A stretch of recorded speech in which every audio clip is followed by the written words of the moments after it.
pertama, nikmat yang sudah dia dapatkan. Kalau bahasa syairnya itu, apa yang ada jarang disyukuri, apa yang tiada selalu dirisaukan. Punya sendiri dilupakan, punya orang lain selalu dipikirkan. Ini lumrahnya manusia itu. Makanya ada kisah ini. Seorang syekh, dia mengalami gangguan pendengaran.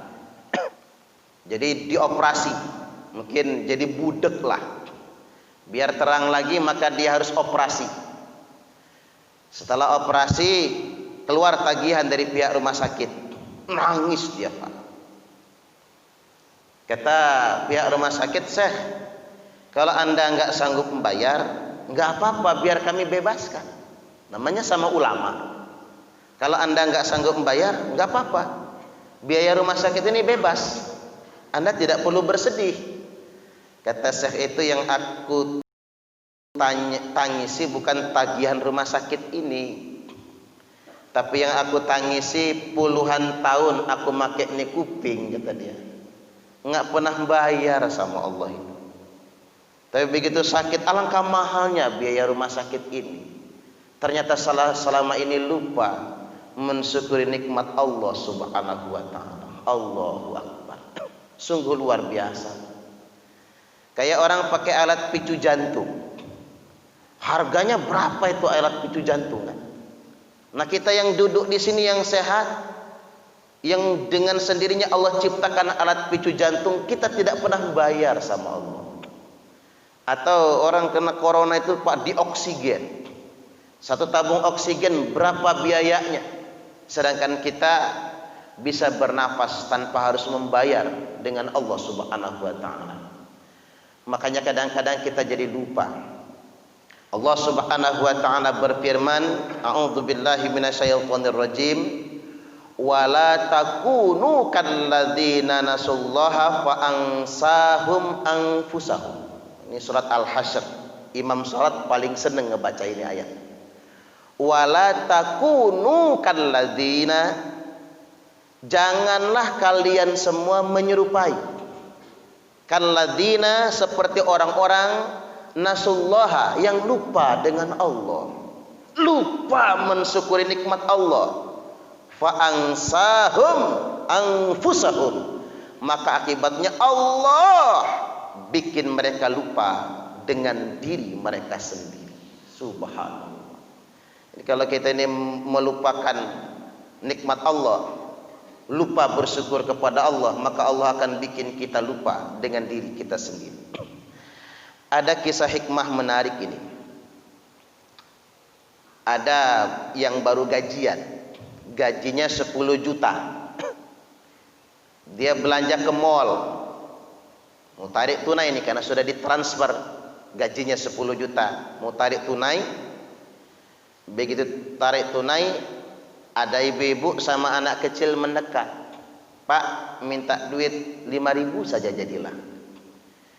Kata yang mau tarik tunai ini, "Bu, di sini kan ada tulisannya dilarang mengemis." "Bukan ngemis, Pak. Dari pagi saya sama cucung saya belum makan. Saya cuma punya uang 5.000. Mohon Bapak tambahin 5.000 saja buat beli nasi padang yang di depan untuk makan saya sama anak saya." "Oh itu, ambil Pak duit 5.000, kasihin sama si nenek tadi itu." Si nenek dapat duit 5.000, langsung berdoa, panjang doanya. Semoga Bapak panjang umur, rezekinya berlimpah, keluarga Bapak, istrinya solehah, anaknya soleh dan solehah, selamat dunia sampai akhirat. Gara-gara duit 5.000 panjang banget. Begitu si Bapak ngambil uang, narik tunai di ATM, mulai Pak berebes air mata. Betapa dia narik uang 10 juta tiap kali gajian, lupa bersyukur kepada Allah. Sedangkan si nenek tadi cuma dapat uang 5.000. Tak henti-hentinya dia berdoa kebaikan untuk yang bersangkutan. Allahu Akbar. kadang-kadang hal-hal seperti itu yang menyadarkan kita betapa pentingnya bersyukur kepada Allah Subhanahu wa taala. Ini ada doa yang populer di dalam Al-Qur'an, yang doa itu merangkai 3 hal yang utama terkait dengan nikmat Allah. Rabbi auzi'ni an ashkura ni'mataka allati an'amta alayya wa ala walidayya wa an a'mala sholihan tardahu wa aslih li fi dzurriyyati inni tubtu ilaika wa inni minal muslimin.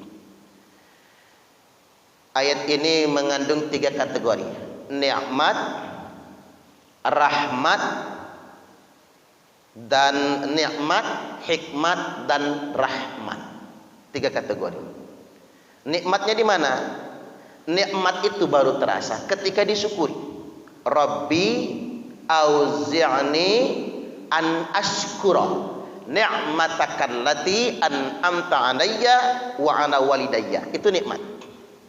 Ya Rabbku, auzi'ni, bimbinglah aku, tuntunlah aku, an ashkura, agar aku bisa mensyukuri ni'mataka allati an'amta alayya, nikmat yang sudah engkau berikan kepada saya. Jadi nikmat itu baru dikatakan nikmat ketika dia sudah disyukuri. Karena kalau nikmat enggak disyukuri maka dia akan menjadi azab, maka dia akan menjadi laknat. Makanya enggak boleh mencaci makanan, Pak. Allah, ini masakan yang enggak enak. Kalau di Indonesia enggak begitu masalah. Coba kalau orang naik haji, anyep masakan orang Arab ini, sampai pulang dibikin anyep. Orang lain makan enak, kita anyep. Itu kan kayaknya mistis. Cara Allah negor kita itu kan. Misalnya kita nyaci aja, nggak enak sholat dekat orang hitam, bau misalnya. Walaupun kita sudah menghindar, udah nih orang kita semua, begitu kita sedang sholat, ada aja yang ngedekat kita yang hitam itu, orang Afrika, bau juga. Cara Allah menegur kita. Karena itu termasuk melaknat nikmat Allah. Kalau engkau bangun pagi-pagi, kata Allah, mengeluhkan nikmatku, mengeluhkan masalahmu kepada manusia, sama saja engkau sedang mengadukan aku dengan manusia. Kita ulang lagi, Pak. Barang siapa yang bangun pagi-pagi, ngeluh sama tetangga, mengeluhkan akan masalahnya kepada manusia, urusan dunianya, maka sama saja engkau sudah mengadukan aku dengan tetangga. Allahu Akbar. Betapa banyak manusia kufur nikmat. Makanya la in syakartum la azidannakum.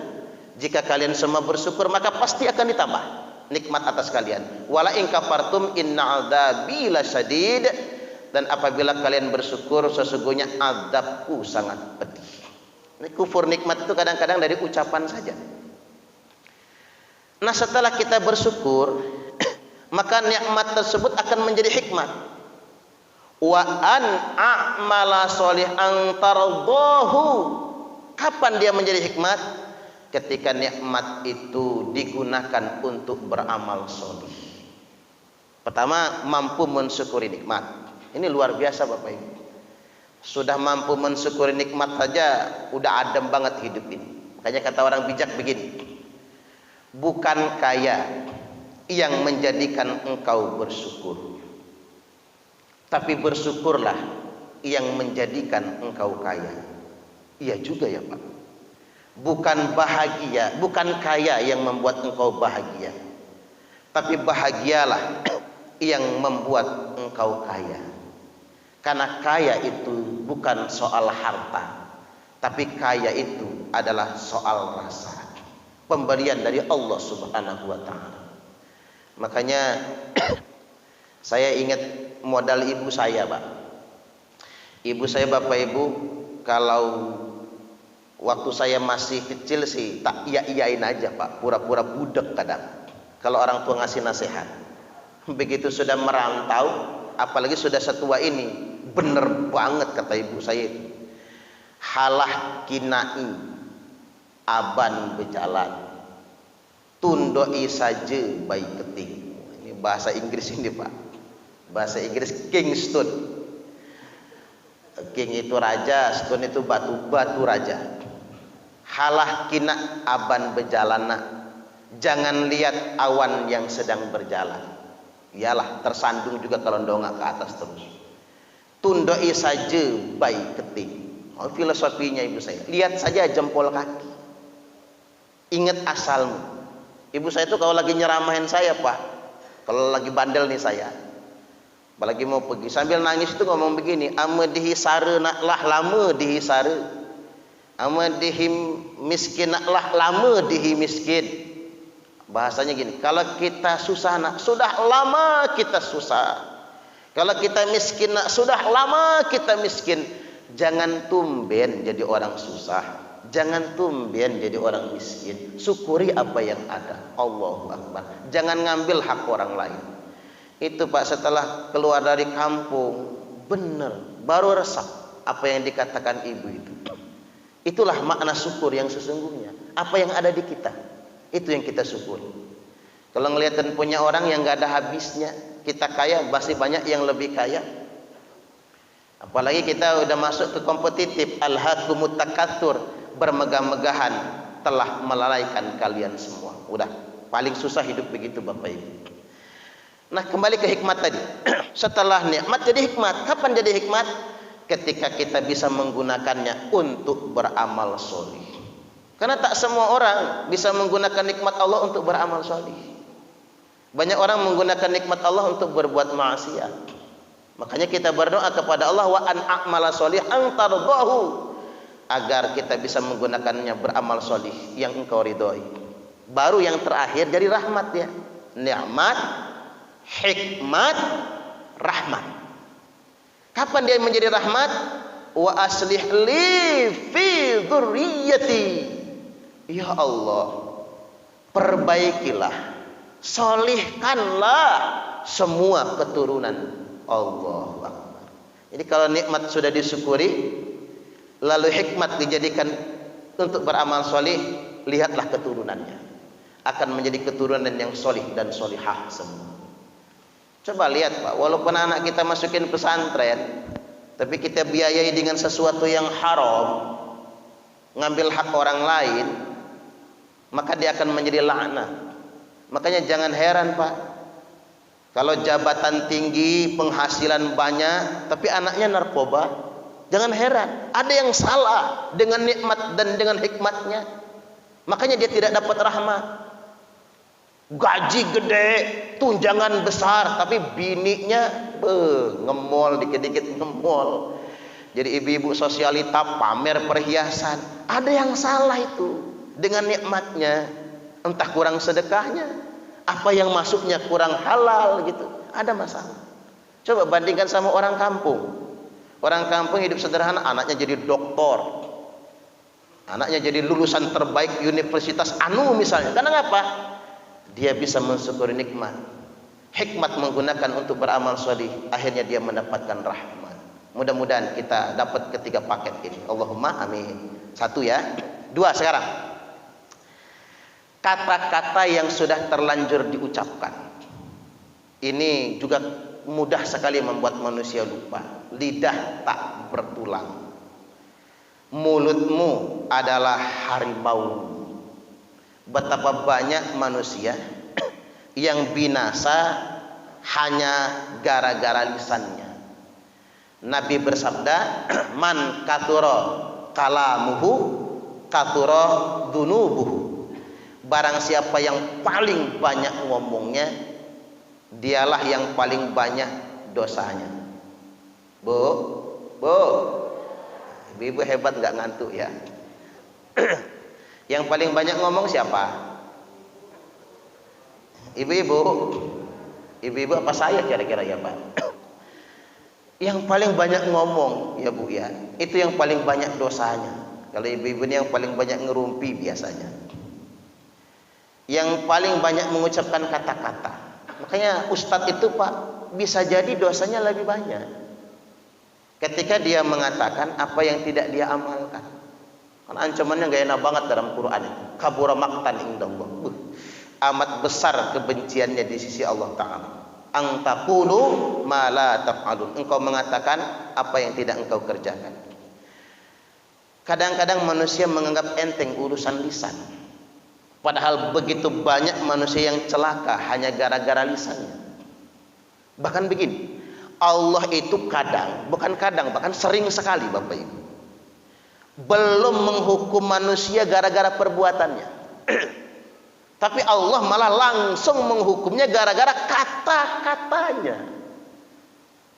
Itu bahayanya lisan itu begitu. Makanya saya setuju betul dengan hadis Nabi, ya, pasti setuju lah kita, Nabi yang bersabda, "Su'ila an aktsari ma yudkhilan nasan nar."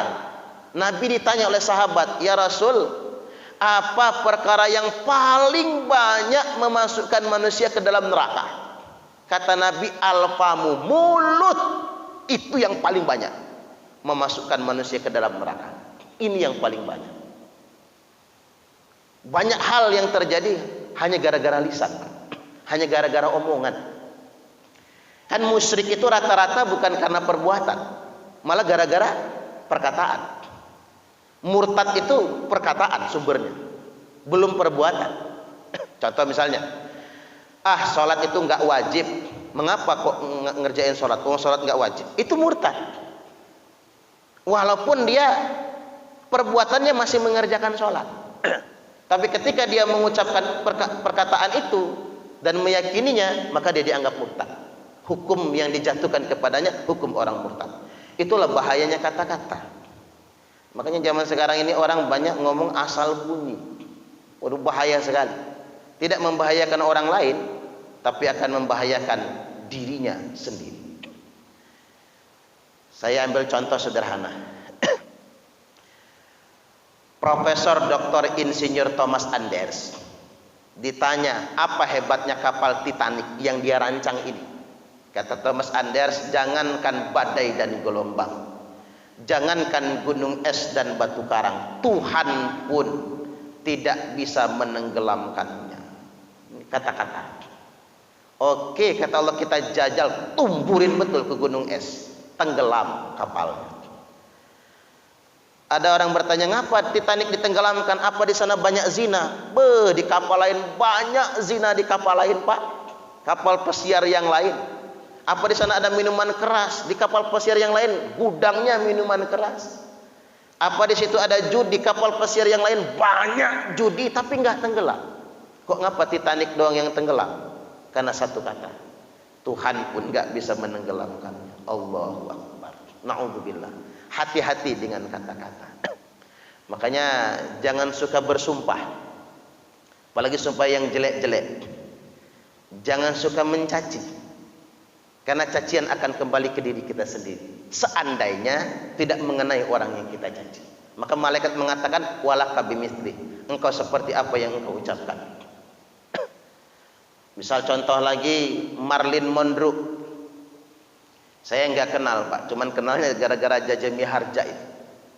Walaupun Madonna cantik, Marilyn Monroe juga cantik. Nah, disitulah saya kenalnya Marilyn Monroe. Cuman Marilyn Monroe itu pernah buat pernyataan begini sebelum matinya, saya nggak butuh Tuhan karena saya lebih kaya daripada Tuhan. Songong.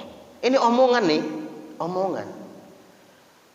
Malam dia ngomong begitu, besok paginya nggak keluar dari kamar hotel tempat dia transit dari konsernya. Diketok-ketok pintunya nggak keluar. Begitu dibuka paksa, sudah mati jengking dalam kamar. Allah, na'udzubillah. Mungkin Allah belum pengen murka sebelumnya sama kelakuan Marilyn Monroe, tapi dia dimurkai gara-gara kata-katanya. Makanya hati-hati dalam berkata. Man somat naja, barang siapa yang diam, dia akan selamat. Fal yakul khairan aw liyasmut, berkatalah yang baik-baik atau diam. Baik, yang terakhir, yang ketiga, amanah. Amanah ini orang kalau mau dapat itu berebutnya. Orang berani bayar Pak. Mohon maaf betul, orang Indonesia, tapi saya nggak mengeneralisir ya. Untuk jadi eksekutif berani sikut kiri kanan, berani, jegal, menggunting dalam lipatan, menjegal kawan seiring. Kawan bisa menjadi lawan demi jabatan eksekutif. Legislatif juga begitu. Jadi penegak hukum juga begitu. Bayangkan orang berani bayar mahal hanya untuk menjadi jaksa, hanya untuk menjadi hakim, hanya untuk menjadi polisi misalnya Pak. Orang berani biaya mahal. Walaupun saya nggak mengeneralisir ya, nggak semua, separuh yang baik juga banyak yang nggak pakai nyogok. Tapi artinya ada perjuangan untuk mendapatkan amanah, perjuangan, lelah mendapatkannya. Tapi kadang-kadang begitu sudah didapat, lupa dengan amanahnya. Kalau bahasa kiai itu begini, belum jadi anggota dewan ngamalnya ayat kursi. Begitu sudah duduk dapat kursi, ayatnya hilang, tinggal kursinya. Iya juga ya Pak. Orang lupa sama amanahnya yang sudah dibebankan kepadanya. Padahal amanah ketika orang sudah duduk, yang dia pikir sebetulnya bukan tentang biaya yang sudah dia habiskan, tapi yang dia pikir adalah menjalankan amanah yang sudah dibebankan kepadanya. Karena Nabi pernah ngobrol sama Abu Dzar Al-Ghifari, ya Rasul, yang lain punya jabatan, saya pengen punya jabatan juga. Apa jawab Nabi? Nggak usah. Lo ngapa nggak usah ya Rasul? Innaha amanah wa innaha nadamah. Ini jabatan Abu Dzar yang di akhirat nanti pasti akan jadi sesalan. Terlalu banyak orang menyesal gara-gara dia mendapatkan jabatan. Saat kapan? Saat selesai sumpah jabatan, dia melupakan amanah yang sudah dibebankan kepadanya. Subhanallah. Ini perkara ketiga yang sering banyak dilupakan manusia. Oke deh, kalau saya lebih mengerucut ke saya saja Pak. Jadi ustadz ini amanah. Karena kalau nggak amanah, egonya lebih gede daripada kebijaksanaan. Atau saya ambil ke Nabi dulu. Jadi Nabi itu amanah. Ini yang sakral sajalah. Jadi Nabi itu amanah. Dan orang yang paling paham dengan amanah adalah Nabi. Orang yang paling paham dengan amanah adalah Nabi. Makanya beliau paling bijaksana. Seandainya beliau tidak memahami itu amanah, beliau akan sombong menjadi Nabi. Gua Nabi nih, muliakanlah gua sebagai Nabi. Itu kalau beliau nggak paham itu amanah. Kita wajib memuliakan Nabi, tapi Nabi tidak pernah memaksa untuk minta dimuliakan. Contoh kasus Nabi sangat memahami amanah begini. Nabi lebih mengedepankan kasih sayangnya daripada murkanya. Itulah amanah sebetulnya. Karena beliau memahami, saya diutus Allah ini sebagai amanah untuk membimbing manusia kepada keselamatan. Makanya dalam kasus Hindun, istrinya Abu Sufyan, di perang Uhud, paman Nabi syahid, Hamzah bin Abdul Muthalib. Hindun gak puas, dibelahnya dadanya, diambil jantungnya, dipamer-pamerin, nih jantung Hamzah, diiris-iris, dimakan Pak, dipamer-pamerin sampai Nabi nangis. Kata Nabi, kalau Hindun masuk Islam, saya takkan mau melihat wajahnya. Jadi Hindun masuk Islam sekalipun, aku takkan mau lihat wajahnya, kata Nabi. Saking Nabi sakitnya, Hindun makan jantung pamannya. Begitu peristiwa Futuh Mekah, 10.000 pasukan kaum muslimin masuk Mekah, pedang tersarung, tidak dihunus, orang Mekah menyerah. Kata Nabi, yang berlindung di rumah Abu Sufyan selamat, yang masuk Islam selamat, yang nyumput di rumahnya masing-masing gak keluar dengan senjata selamat. Lalu Nabi ke Masjidil Haram. Lalu orang-orang kafir Quraisy Mekah berbondong-bondong masuk Islam, termasuk Abu Sufyan dan Hindun. Ketika Hindun masuk Islam, datang ke masjid, diterima oleh Nabi dengan senyuman. Sahabat bahasa kitanya begini Pak, nyentil. Nabi dulu kan pernah ngomong, kalau Hindun masuk Islam, saya nggak akan mau lihat wajahnya. Tapi mengapa engkau tersenyum sekarang? Kata Nabi, kalau aku boleh memilih, aku memilih Hindun dapat hidayah daripada dia mendapatkan azab dari Allah. Inilah amanah nubuwah, kata Nabi. amanah kenabian itu bukan mengharapkan adab bagi orang lain, tapi mengharapkan hidayah bagi orang lain. Allahu Akbar. Ini yang paham amanah, Pak.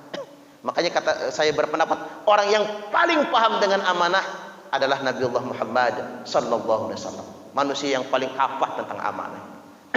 Kayak kasus Bir Maunah. Para sahabat penghafal Quran dibantai.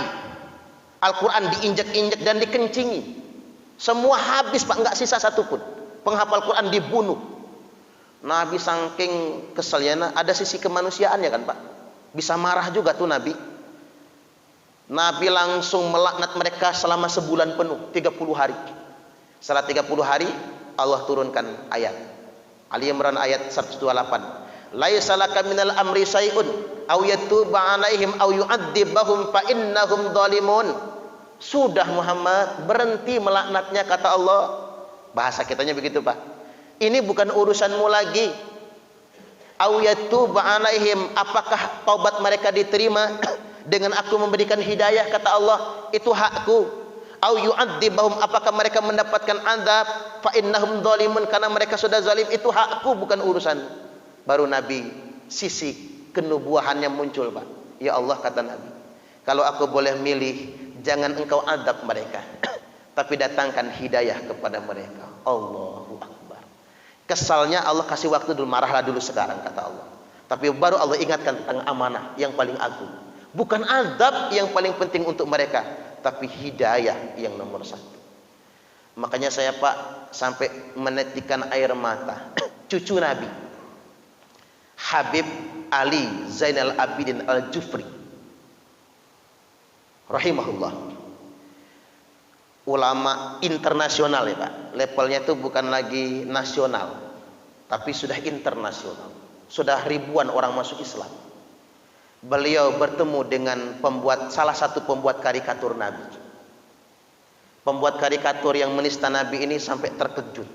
Karena bertemunya ini bukan untuk dimarahin, hanya ingin bertemu. Kata pembuat, yang penghina Nabi ini, Tuan, orang lain pengen membunuh saya, tapi mengapa Tuhan datang ingin beramah tamah sama saya? Apa kata Habib Ali? Anda menghina kakek saya dan menghina Nabi kami karena Anda nggak tahu siapa dia. Seandainya Anda tahu siapa dia, Anda tidak akan pernah berani mencacinya. Tolong izinkan saya menjelaskan siapa dia yang sebenarnya, dikit saja, sambil berdoa di dada Anda. Tempel tangannya di dadanya, langsung masuk Islam pencaci. Allahu Akbar. Wasilah Habib Ali Al-Jufri ini memang betul-betul meneladani sunnah kakeknya Nabiullah Muhammad sallallahu alaihi wasallam. Ingat kisah pengemis Yahudi yang terakhir ini. Pengemis Yahudi. Kata Abu Bakar, Aisyah, apa sunnah Nabi yang belum aku kerjakan? Kata Aisyah, Abah itu sahabat Nabi yang paling pol mengamalkan sunnah Nabi.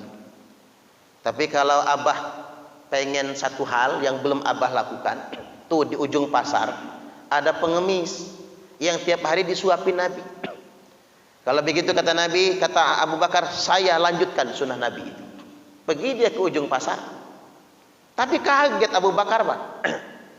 Karena pengemis itu bukan pengemis biasa, agamanya Yahudi. Dia mengemis itu sambil mencaci maki Nabi.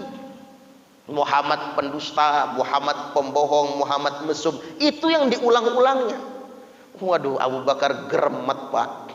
Rasa-rasa mau ditempeleng tuh orang. Yang kayak gini yang dikasih makan oleh Nabi. Tapi karena sunnah ya sudahlah dipaksain. Walaupun agak dijejel-jejel. Orang ini, pengemis ini bertanya, Anda siapa? Saya yang biasa menyuapi kamu. Bukan, Anda bohong.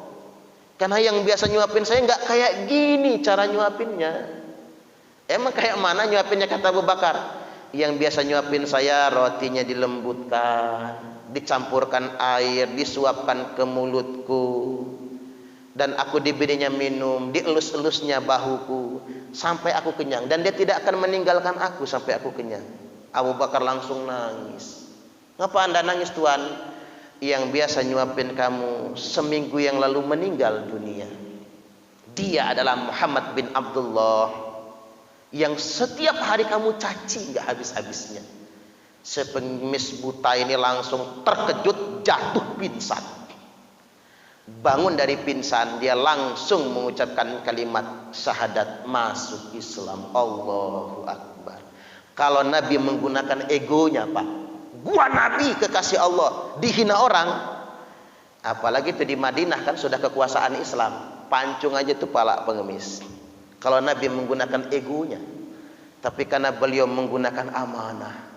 Saya diutus bukan untuk menyiksa, bukan untuk melaknat, bukan untuk memberikan azab, tapi saya diutus untuk menjadi asbab hidayah. Maka walaupun beliau sudah wafat meninggal dunia, hidayah tidak datang terlambat. Tetap si Yahudi buta mendapatkan hidayah. Mengapa itu ada? Karena Nabi paham betul akan amanah. Seandainya presiden, gubernur, wali kota, semua pejabat itu mengerti amanah, dia akan lebih bijaksana dengan rakyatnya daripada menghukum rakyatnya. Baik, demikian kita buka tanya jawab. Masih ada waktu, saya persilakan. Pertanyaannya bebas, enggak mesti sesuai dengan materi. Saya persilakan.